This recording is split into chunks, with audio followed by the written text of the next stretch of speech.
जय हिंद दोस्तों, मैं हूं आपका दोस्त के बी और डेली करंट अफेयर्स के एक नए वीडियो में आप सभी का स्वागत है। तो आज के इस वीडियो में हम 4 नवंबर 2020 से जो भी महत्वपूर्ण प्रश्न आपकी परीक्षाओं में पूछे जा सकते हैं उन सभी प्रश्नों को डिस्कस करेंगे। तो आइए पहले प्रश्न के साथ में इस वीडियो की शुरुआत करते हैं। आईटीबीपी ने यानी कि इंडो तिब्बतन बॉर्डर पुलिस ने किस राज्य में 200 किलोमीटर की फिट इंडिया मैराथन का आयोजन किया है? तो ये जो फिट इंडिया मैराथन है इसका आयोजन किया आईटीबीपी ने राजस्थान राज्य में, यानी कि इस प्रश्न का ऑप्शन सी करेक्ट होगा। अब आपको ये ध्यान रखना है कि जो आईटीबीपी है वैसे ये हमारे देश की रक्षा करती है चीन की सीमा पर। किसकी? चीन की सीमा पर। इसीलिए हो सकता है आपको लगे हिमाचल प्रदेश या जम्मू कश्मीर या फिर सिक्किम में आयोजित किया गया था, लेकिन इसका आयोजन किया गया था राजस्थान में। तो राजस्थान राज्य की सीमा पाकिस्तान से लगती है और वहीं सीमा के पास में आईटीबीपी के द्वारा फिट इंडिया मूवमेंट को बढ़ावा देने के लिए इस 200 किलोमीटर की जो वॉकथन थी इसका आयोजन किया गया था। तो ये आप यहाँ से ध्यान रखेंगे। बाकी आपको ये भी ध्यान रखना है कि अभी राजस्थान की सरकार ने जो भी मास्क है उसको लोगों को पहनना अनिवार्य बनाने के लिए महामारी रोग विधेयक में संशोधन किया है, यानी कि जो हमारे यहाँ का एपिडेमिक एक्ट था उसमें संशोधन किया है और इस संशोधन के माध्यम से राजस्थान के लोगों के लिए मास्क पहनने को अनिवार्य बना दिया जाएगा राजस्थान की सरकार के द्वारा। तो ये आप यहाँ से ध्यान रखेंगे। बाकी आईटीबीपी की बात करते हैं तो एस देसवाल जी इसके महानिदेशक हैं। राजस्थान की बात करें तो इसकी राजधानी जयपुर में है। राज्यपाल है कलराज मिश्रा, मुख्यमंत्री हैं अशोक गहलोत। उच्च न्यायालय यहाँ का है जोधपुर में और यहाँ के मुख्य न्यायाधीश हैं इंद्रजीत मोहंती। 3 आपको टाइगर रिजर्व मिलेंगे राजस्थान में, सरिस्का, मुकुंदरा हिल और रणथंभौर। इसके अलावा 2 प्रसिद्ध मंदिरों के बारे में आपको ध्यान रखना है। एक तो है दिलवारा जैन मंदिर और दूसरा है मेदिनीपुर बालाजी का मंदिर। और इस वीडियो की जो पीडीएफ है वह आपको मिल जाएगी टेलीग्राम के ऊपर। तो टेलीग्राम पर आपको सिंपली सर्च करना है केवी गुरुजी, जहां से आप इस वीडियो की पीडीएफ डाउनलोड कर सकते हैं। बाकी वीडियो अगर आपको पसंद आता है, आपको लगता है कि वीडियो में जो कंटेंट दिया जा रहा है वह आपके लायक है, तो आप वीडियो को लाइक कर सकते हैं। और अगर आपको वीडियो को ज़्यादा ही पसंद आ जाए तो फिर आप वीडियो को अपने दोस्तों के साथ में शेयर कर सकते हैं। वैसे मुझे ये भी पता है कि जो स्टडी रिलेटेड कंटेंट होते हैं उसको लोग बहुत ही कम शेयर करते हैं। कोई जोक आ जाए या फिर कोई ऐसी चीज़ आ जाए जो थोड़ा सा लोगों को एंटरटेन करे तो वो लोग ज़्यादा शेयर करते हैं। हालांकि मैं यही चाहूँगा कि आप लोग भी वीडियो को शेयर जरूर किया करें। अगला प्रश्न है, नवंबर 2020 में किस राज्य में भारत की पहली सौर ऊर्जा से चलने वाली मिनी ट्रेन का उद्घाटन किया गया? तो ध्यान रखेंगे केरल राज्य में इस मिनी ट्रेन का उद्घाटन किया गया है, यानी कि इस प्रश्न का ऑप्शन ए करेक्ट होगा। तो ये आप देख सकते हैं, ये है वह ट्रेन जिसमें आपको मात्र 3 बोगी देखने को मिलेगी। कितनी? 3 बोगी देखने को मिलेगी और ये ट्रेन कुल मिलाकर के 2.5 किलोमीटर की डिस्टेंस कवर करेगी। तो ये आपको यहाँ से ध्यान रखना है। तो केरल के जो सीएम है पिनरई विजयन साहब, उन्हीं के द्वारा इस ट्रेन का बेल्ली टूरिस्ट विलेज में उद्घाटन किया गया है। और आप ध्यान रखेंगे कि ये हमारे देश की सौर ऊर्जा से चलने वाली पहली ट्रेन है, तो इसीलिए यह आपके लिए महत्वपूर्ण हो जाती है। हालांकि सौर ऊर्जा से कुछ चीज़ें आपको जरूर ध्यान रखनी है, जैसे कि हमारे देश का पहला शहर जो कि 100% सौर ऊर्जा से संचालित हुआ वह आपका है दीव। पहला रेलवे स्टेशन की बात करते हैं तो वह है असम का गुवाहाटी रेलवे स्टेशन। इसके अलावा अगर हम लोग बात करते हैं सौर ऊर्जा से संचालित होने वाले पहले अंतर्राष्ट्रीय हवाई अड्डे की या फिर भारत के हवाई अड्डे की, तो वो आपका है कोचीन इंटरनेशनल एयरपोर्ट। और अभी जो हमारा पुडुचेरी एयरपोर्ट है वह 100% सौर ऊर्जा से संचालित एयरपोर्ट अथॉरिटी ऑफ इंडिया का पहला एयरपोर्ट बना है। और ये सारे प्रश्न आपकी परीक्षाओं में ऑलरेडी पूछे जा चुके हैं, इसके अलावा पूछे भी जाएंगे, तो इसीलिए इनके बारे में आपको ध्यान रखना है। केरल की बात करते हैं तो राजधानी तिरुवनंतपुरम में है। राज्यपाल है आरिफ मोहम्मद खान और यहाँ के सीएम है पिनरई विजयन। इनकी पार्टी है सीपीआई मार्क्सिस्ट। उच्च न्यायालय आपको कोच्चि में मिलेगा और मुख्य न्यायाधीश यहाँ के हैं एस मणि कुमार। 4 आपको टाइगर रिजर्व मिल जाएंगे, 4 आपको मिल जाएंगे एलिफेंट रिजर्व, जिसमें से एक है वायनाड जहां से राहुल गांधी सांसद हैं, नीलांबर है, अनामुदी है और आपका है पेरियार। इसके अलावा 2 टाइगर रिजर्व हैं, पिरम्बिकुलर और पेरियार। तो ये यहाँ के टाइगर रिजर्व हैं। बाकी ये सारी केरल से जुड़ी हुई करंट अफेयर्स हैं जो कि आपको पीडीएफ में मिल जाएगी, तो वहाँ से आप इसको रिवाइज कर सकते हैं।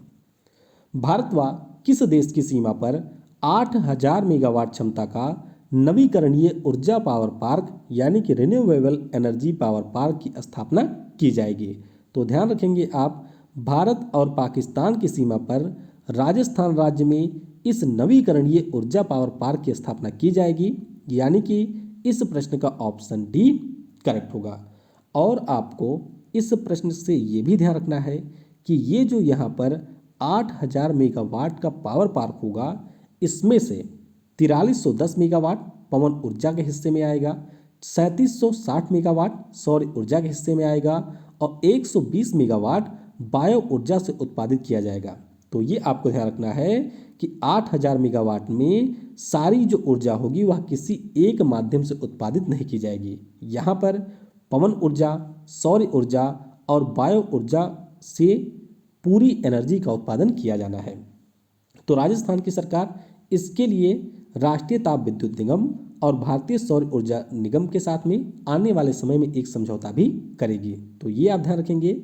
बाकी आपको ये ध्यान रखना है कि जो हमारे यहाँ का एनटीपीसी है यानी कि नेशनल थर्मल पावर कॉरपोरेशन, इसके द्वारा भी राजस्थान में एक पावर पार्क की स्थापना की जाएगी। तो ये भी आप ध्यान रखेंगे। अब बात करते हैं पाकिस्तान की। तो पाकिस्तान के बारे में आपको ये ध्यान रखना है कि ये हमारे भारत के 5 राज्यों के साथ में सीमा बनाता है। कौन कौन? गुजरात है, राजस्थान है, पंजाब है, उसके बाद में जम्मू कश्मीर है और फिर आ जाता है लद्दाख। तो जब तक हमारा लद्दाख और जम्मू कश्मीर एक थे तब तक सबसे बड़ी सीमा थी इसी के साथ में, लेकिन अब सबसे बड़ी सीमा हो गई है राजस्थान के साथ में। सीमा को क्या कहते हैं? तो जो हमारे इन दोनों देशों के बीच की सीमा है उसे हम लोग रेड क्लिफ लाइन के नाम से जानते हैं। तो ये आपको यहाँ पर याद रखना है। बाकी पाकिस्तान की राजधानी इस्लामाबाद है, मुद्रा यहाँ की है रुपया, प्रधानमंत्री हैं इमरान खान, राष्ट्रपति हैं आरिफ अलवी और यहाँ की संसद का नाम है मजलिस ए शूरा। अंतर संसदीय संघ, बात हो रही है इंटर पार्लियामेंट्री यूनियन की। तो इसके नए अध्यक्ष बने कौन हैं? आपको याद होगा जब मैंने आपसे ये कहा था कि जो इंटर पार्लियामेंट्री यूनियन है इसके 206वीं गवर्निंग बॉडी की जो बैठक है वह आयोजित की जाएगी 1 से लेकर के 4 तक। और उसी दौरान मैंने बताया था कि इसी बैठक में आईपीयू के नए अध्यक्ष का चुनाव भी किया जाएगा। तो दुतेर्ते पचेको जो कि हैं पुर्तगाल के, इन्हें आईपीयू यानी कि अंतर संसदीय संघ के नए अध्यक्ष के रूप में चुन लिया गया है। तो इस प्रश्न का ऑप्शन बी करेक्ट होगा। और आप ध्यान रखेंगे कि इनका कार्यकाल होगा 3 वर्षों के लिए, यानी कि 2020 से लेकर के 2023 तक ये अंतर संसदीय संघ के अध्यक्ष के रूप में कार्य करेंगे। स्थान किसका लिया? तो मैक्सिको की एक एमपी थी जिनका नाम है गैब्रिएला बैरन, इन्हीं के स्थान पर दुतेर्ते पचेको की यहाँ पर नियुक्ति की गई है। बाकी आईपीयू की बात करते हैं तो 1889 में इसकी स्थापना हुई थी और स्विट्जरलैंड के शहर जिनीवा में या इसका मुख्यालय आपको मिलेगा। इन दोनों के नाम आप ध्यान रखेंगे, मार्कस ट्राइजो जो कि न्यू डेवलपमेंट बैंक के नए अध्यक्ष बने हैं और वोल्कन वोजकीर जो कि हैं टर्की के और ये यूनाइटेड नेशन जनरल असेंबली के नए अध्यक्ष बने हैं। तो इनके नाम भी आपके लिए काफ़ी ज़्यादा महत्वपूर्ण है। नवंबर 2020 में प्रकाशित पुस्तक pandemonium the great Indian banking tragedy के लेखक कौन है? तो इस पुस्तक को लिखा है प्रसिद्ध पत्रकार तमाल बंदोपाध्याय जी ने, यानी कि इस प्रश्न का ऑप्शन बी करेक्ट होगा। तो जो भी हमारे बैंकिंग सिस्टम में धांधलियाँ हुई है या जो बैड लोन की समस्या है जिसे हम लोग एनपीए कहते हैं, उन सभी के ऊपर इस पुस्तक को लिखा है तमाल बंदोपाध्याय जी ने। और तमाल बंदोपाध्याय जी कौन है? तो ये बिजनेस स्टैंडर्ड के एक संपादक हैं और इनके द्वारा एक आर्टिकल भी लिखा जाता है बिजनेस स्टैंडर्ड में। बाकी कुछ अन्य पुस्तकें जो अभी लिखी गई हैं जैसे कि एक है the very extremely most naughty assorted tales for kids, Anand Neelakantan ने लिखा है, बाहुबली वाले हैं ये। The Khalistan conspiracy GBS Sidhu ji ने लिखा है, और द बैटल ऑफ बिलोंगिंग ये लिखा है शशि थरूर ने। तो शशि थरूर वाली पुस्तक के बारे में आपको जरूर याद रखना है। अगला प्रश्न है, नवंबर 2020 में किस राज्य में मानसर झील विकास योजना की आधारशिला रखी गई? तो इस झील की आधारशिला रखी गई जम्मू और कश्मीर में, यानी कि इस प्रश्न का ऑप्शन सी करेक्ट होगा। तो आपको ये पता ही होगा कि जो मानसर लेक है यह आपको मिलेगी जम्मू और कश्मीर में। तो अभी जो हमारे केंद्रीय मंत्री हैं इनके पास में कई सारे मंत्रालय हैं, जैसे कि पीएमओ का हो गया, कार्मिक लोक शिकायत का मंत्रालय हो गया, इसके अलावा स्पेस का मंत्रालय भी इनके पास में है, इसके अलावा उत्तर पूर्वी राज्यों के विकास का भी मंत्रालय इनके पास में है। नाम इनका है डॉक्टर जितेंद्र सिंह। तो इन्हीं के द्वारा 198 करोड़ रुपए की comprehensive Mansar rejuvenation slash development plan की आधारशिला रखी गई, और इसके अंतर्गत जो मानसर झील है जम्मू कश्मीर राज्य में उसके आसपास के क्षेत्रों को डेवलप किया जाएगा, जिससे इसे एक टूरिस्ट डेस्टिनेशन के रूप में डेवलप किया जा सके, यानी कि लोग यहाँ पर आने के लिए आकर्षित हों। बाकी जम्मू कश्मीर की बात करते हैं तो अभी मैंने आपको 2 दिन पहले ही बताया था कि एक यहाँ पर एक्ट था जिसका नाम था रोशनी एक्ट, उसको इन्होंने समाप्त कर दिया है। औषधीय पौधों के लिए पोस्ट हार्वेस्ट मैनेजमेंट सिस्टम इन्होंने लाया है। हिंदी, उर्दू, डोगरी, अंग्रेजी और कश्मीरी को आधिकारिक भाषा का दर्जा दिया है। अधिकारियों के लिए स्पैरो सिस्टम लॉन्च किया है। उत्तर भारत का पहला बायोटेक औद्योगिक पार्क यहाँ पर बनेगा। माई टाउन माई प्राइड नाम का एक कार्यक्रम भी इन्होंने शुरू किया। और अभी जो हमारे सेब के किसान हैं या फिर सेब के शेयर होल्डर हैं उनके लिए मार्केट इंटरवेंशन स्कीम को भी यहाँ पर मंजूरी दी गई है। तो ये सारी चीज़ें आप ध्यान रखेंगे जम्मू और कश्मीर से। अगला प्रश्न है, world fund for nature, world wide fund for nature यानी कि WWF के द्वारा जारी किए गए रिपोर्ट के अनुसार 2050 तक भारत के किस शहर में सबसे ज़्यादा पानी की कमी होगी? तो सबसे ज़्यादा यहाँ पर पानी की समस्या होगी राजस्थान की राजधानी जयपुर में, यानी कि इस प्रश्न का ऑप्शन ए करेक्ट होगा। तो थोड़ी सी इंपॉर्टेंट रिपोर्ट है, ध्यानपूर्वक आप इसके बारे में जान लीजिए। तो WWF के द्वारा वाटर रिस्क फिल्टर की रिपोर्ट के अनुसार 2050 तक पूरी दुनिया में 100 शहर ऐसे होंगे जहां पर आपको गंभीर जल संकट की स्थिति देखने को मिलेगी, और इन 100 शहरों में हमारे देश के कुल मिलाकर के 30 शहर शामिल हैं। कितने? 30 शहर इसमें शामिल हैं। अब अगर हम लोग बात करते हैं पूरी दुनिया के 100 शहरों की, तो इसमें आपको शीर्ष पर मिलेंगे बीजिंग, इसके अलावा जो चीन की राजधानी है, जकार्ता जो हमारी राजधानी है इंडोनेशिया की, जोहान्सबर्ग जो कि राजधानी है दक्षिण अफ्रीका की। तो ये सारे टॉप 3 में हैं। उसके बाद में अगर हम लोग अपने देश के शहरों की बात करते हैं तो इसमें जयपुर भारत में है पहले स्थान पे, और ओवरऑल ये है 45वें स्थान पे। बाकी भारत में भोपाल दूसरे स्थान पे रहा और ठाणे रहा है तीसरे स्थान पर। तो ये सारी चीज़ें आपने जान ली। इसके अलावा रिपोर्ट से महत्वपूर्ण बिंदु आपको जो ध्यान रखना है कि अभी हमारे पूरी दुनिया में कुल मिलाकर के 17% एरिया ऐसे हैं जहां पर पानी की बहुत ही ज़्यादा दिक्कत है।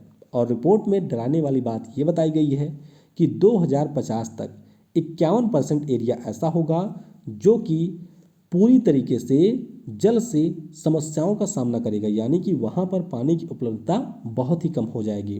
तो इसीलिए आप एक जागरूक नागरिक होने के कारण न केवल अपनी पढ़ाई के लिए या फिर एग्ज़ाम में पास होने के लिए चीज़ों को पढ़ें, कोशिश करें कि जितना आपसे हो सके उतना आप खुद जल का बचत करें, यानी कि पानी को बचाएं, और अपने लोगों को भी जागरूक करें जिससे वह भी पानी को बचाएं। किस देश के क्रिकेट खिलाड़ी शेन वाटसन ने क्रिकेट के सभी प्रारूपों से संन्यास की घोषणा की है? तो यहाँ पर संन्यास की घोषणा इन्होंने कर दी है, और ये खिलाड़ी हैं ऑस्ट्रेलिया के। तो इस प्रश्न का ऑप्शन डी करेक्ट होगा। आपको पता ही होगा कि जो हमारा IPL चल रहा है उसमें ये चेन्नई सुपर किंग्स के लिए भी खेल रहे थे, और बहुत ज़्यादा बेहतरीन परफॉर्मेंस इनका नहीं रहा था, इसीलिए अब पूरे अंतर्राष्ट्रीय क्रिकेट से इन्होंने संन्यास की घोषणा कर दी है। हालांकि 2016 में ही इन्होंने अंतर्राष्ट्रीय क्रिकेट से संन्यास ले लिया था, और अब जाकर के इन्होंने क्रिकेट के सभी प्रारूपों से संन्यास की घोषणा कर दी है। तो बस इनके बारे में ये चीज़ आपको ध्यान रखनी है। नवंबर 2020 में मिशन सागर 2 के तहत भारतीय नौसेना का कौन सा जहाज सूडान देश पहुंच चुका है? तो सूडान देश पहुंचा है हमारे यहाँ का INS ऐरावत। तो 2 बार ऐरावत आ गया है, तो ध्यान रखेंगे INS ऐरावत यहाँ पर पहुंचा है। तो इस प्रश्न का ऑप्शन बी या फिर सी दोनों ही करेक्ट होंगे। अब पहले समझते हैं कि मिशन सागर है क्या। आपको याद होगा मई जून के दौरान हम लोगों ने डिस्कस किया था कि भारतीय सेना के द्वारा या फिर आप कह सकते हैं भारत सरकार के द्वारा जो भी हमारे अफ्रीकी मित्र देश हैं, जैसे कि उस समय मोजाम्बिक था, मेडागास्कर था, इन सभी देशों को सहायता देने के लिए शुरू किया गया था मिशन सागर। और अब इसी का सेकंड फेज शुरू किया गया है, यानी कि इसी का दूसरा चरण है। और इसी के अंतर्गत भारतीय नौसेना का जहाज INS ऐरावत पहुंच चुका है साउथ सूडान देश में। तो इसका उद्देश्य क्या है? इस जहाज में भारत सरकार के द्वारा 100 टन चावल को भेजा गया है। और ये चावल जाएगा कहाँ पर? तो ये आपके सूडान, दक्षिण सूडान, इरिट्रिया और जिबूती देशों के लिए भेजा गया है। तो आप ध्यान रखेंगे इसमें गया है INS ऐरावत। इसके पहले अगर आपको याद हो कि जब डाइन नाम का चक्रवात आया था मेडागास्कर में, उस समय भी भारतीय नौसेना के द्वारा ऑपरेशन बनीला लॉन्च किया गया था और उसमें भी गया था INS ऐरावत। और ये प्रश्न ऑलरेडी परीक्षा में पूछा जा चुका है। नवंबर 2020 में कौन सा देश वर्ष के सबसे खतरनाक चक्रवात गोनी से प्रभावित हुआ है? तो गोनी से प्रभावित हुआ देश है यहाँ पर फिलीपींस। तो इस प्रश्न का ऑप्शन ए करेक्ट होगा। दरअसल ये जो गोनी नाम का चक्रवात आया है यह आपके फिलीपींस देश में आया हुआ 2013 के बाद सबसे तेज वाला चक्रवात है, यानी कि इतनी ज़्यादा स्पीड का चक्रवात इससे पहले नहीं आया था। तो फिलीपींस का जो यहाँ पर दक्षिणी हिस्सा था वह इस चक्रवात से प्रभावित हुआ है। तो बस आप सिंपली ध्यान रखेंगे कि गोनी नाम का चक्रवात आया था फिलीपींस देश में। बाकी राजधानी इसकी मनीला में है, मुद्रा यहाँ की है पेसो और राष्ट्रपति यहाँ के हैं रॉड्रिगो ड्यूतर्ते। और मनीला का नाम जब भी आए तो आप ये ध्यान रखेंगे कि जो एशियाई विकास बैंक है इसका मुख्यालय आपको मिलेगा मनीला में। अगला प्रश्न है किस बीमा कंपनी ने ई-कॉमर्स प्लेटफॉर्म फ्लिपकार्ट के ऊपर life plus 36 critical illness insurance scheme को लॉन्च किया है? तो ये लॉन्च कर दिया है एगॉन लाइफ इंश्योरेंस ने, यानी कि इस प्रश्न का ऑप्शन सी करेक्ट होगा। तो ये जो इंश्योरेंस स्कीम है इसके अंतर्गत जो हमारी गंभीर प्रकार की बीमारियां होती हैं उन सभी बीमारियों के लिए सुरक्षा प्रदान की जाएगी। अब गंभीर बीमारियां कौन सी? जैसे कि कैंसर हो गया, हार्ट अटैक हो गया, अल्जाइमर हो गया या फिर किडनी फेलियर हो गया, स्ट्रोक जैसी बीमारी हो गई, तो इन सभी बीमारियों के लिए यहाँ पर सहायता प्रदान की जाएगी। तो 153 रुपये का प्रीमियम यहाँ पर होगा और 1 लाख रुपए तक का कवर दिया जाएगा एगॉन लाइफ इंश्योरेंस के द्वारा। इससे पहले अगर आपको याद हो तो एगॉन लाइफ इंश्योरेंस के द्वारा ही एक लाइफ प्लस कोविड इंश्योरेंस की भी शुरुआत की गई थी कोरोना वायरस के मरीजों के लिए। एगॉन लाइफ इंश्योरेंस का मुख्यालय आपको मुंबई में मिलेगा और सतीशर बालकृष्णन इसके MD और CEO हैं। भारत की सहायता से किस देश में निर्मित भीमसेन आदर्श हायर सेकेंडरी स्कूल का उद्घाटन किया गया? तो इस स्कूल का उद्घाटन किया गया है नेपाल देश में, यानी कि इस प्रश्न का ऑप्शन ए करेक्ट होगा। तो नेपाल भारत मैत्री विकास निगम के अंतर्गत नेपाल में एक जिला है जिसका नाम है नवलपुर। क्या नाम है? नवलपुर जिला। और इसी नवलपुर जिले में इसका निर्माण किया गया है। और आपको अगर याद हो तो इससे पहले भारत की सहायता से नेपाल के इलम जिले में श्री सप्तमई गुरुकुल संस्कृत विश्वविद्यालय का निर्माण भी किया गया था। तो ये दोनों चीज़ें आपको ध्यान रखनी है कि भारत सरकार ने इनका निर्माण करवाया है। बाकी नेपाल की बात करते हैं तो राजधानी काठमांडू में है, मुद्रा यहाँ की है रुपया, PM है KP शर्मा ओली और राष्ट्रपति यहाँ की है विद्या देवी भंडारी। अब नेपाल के बारे में थोड़ा सा जान लेते हैं। तो नेपाल आपको यहाँ पर ऊपर मिलेगा जो कि हमारे देश के 5 राज्यों के साथ में सीमा साझा करता है। कौन कौन से 5 राज्य हैं? उत्तराखंड हो गया, फिर हमारा है उत्तर प्रदेश, उसके बाद में है बिहार और फिर यहाँ पर है सिक्किम और बीच में एक छोटा सा देश है जिसका राज्य है जिसका नाम है पश्चिम बंगाल। तो इन 5 के साथ में सीमा बनाता है। कुल मिलाकर के 1751 किलोमीटर लंबी सीमा है। SSB हमारी नेपाल की सीमा पर रक्षा करती है और सबसे लंबी सीमा आपकी मिलेगी बिहार के साथ में नेपाल की। तो ये चीज़ आप यहाँ से ध्यान रखेंगे। बाकी चलते चलते कुछ अन्य चीज़ें भी जान लेते हैं। जेम्स बॉन्ड हॉलीवुड की जो एक बहुत ही प्रसिद्ध मूवी सीरीज है, इसके बारे में आपने जरूर सुना होगा। तो इसी के एक अभिनेता थे शॉन कॉकरी, जिनका अभिनिधन हुआ है। आईआईटी मद्रास के द्वारा कोविड-19 के प्रति लोगों को जागरूक करने के लिए IITM कोविड गेम नाम से एक ऐप को लॉन्च किया गया है। बिहार का जो छपरा जिला है, यहाँ पर भारत के सबसे बड़े डबल डेकर फ्लाई ओवर का निर्माण किया जाएगा। अब डबल डेकर फ्लाई ओवर होता क्या है? तो जिस प्रकार से आपने डबल डेकर बस देखा है कि यहाँ पर आपको 2 स्टोरी बिल्डिंग के समान संरचना देखने को मिलती है, उसी प्रकार से होता है डबल डेकर फ्लाईओवर। फ्लाईओवर इस प्रकार से हमारे ब्रिज होते हैं और यहीं पर आपको इसी के ऊपर एक और ब्रिज मिलेगा, तो ये होता है डबल डेकर फ्लाईओवर। उत्तराखंड के जिम कॉर्बेट टाइगर रिजर्व में पहली बार महिलाओं को गाइड के रूप में नियुक्त किया गया है। यानी कि अभी तक जो भी गाइड होते थे वह पुरुष होते थे और अब यहाँ पर महिलाओं को गाइड के रूप में नियुक्त किया गया है। और आप ध्यान रखेंगे कि वर्ष 2020 के लिए हरियाणा राज्य को स्कोर गोल्ड अवार्ड से सम्मानित किया गया है। अब स्कोर गोल्ड अवार्ड मिला क्यों है? तो ये मिला है इनको कोविड-19 के दौरान बेहतर प्रबंधन के लिए। तो इसको हम लोग कल डिटेल में थोड़ा सा डिस्कस करेंगे। बाकी कल मैंने आपसे पूछा था कि कोई व्यक्ति अधिकतम कितने टर्म के लिए अमेरिका का राष्ट्रपति बन सकता है, तो यहाँ पर बन सकता है वह 2 टर्म के लिए। तो ये आप ध्यान रखेंगे। और 22वें संविधान संशोधन 1951 के द्वारा ये प्रावधान किया गया था। आज के वीडियो से आपके लिए प्रश्न है, यूरोपीय संघ के द्वारा मानवाधिकारों के सखारोव पुरस्कार 2020 से किसे सम्मानित किया गया? तो इस प्रश्न का उत्तर आपको नीचे कमेंट सेक्शन में देना है। बाकी वीडियो को आप लाइक करने के साथ शेयर अपने दोस्तों के साथ में जरूर कीजिएगा। Thanks for watching. जय हिंद, जय भारत। और सबसे जरूरी, पढ़ेगा भारत तो बढ़ेगा भारत।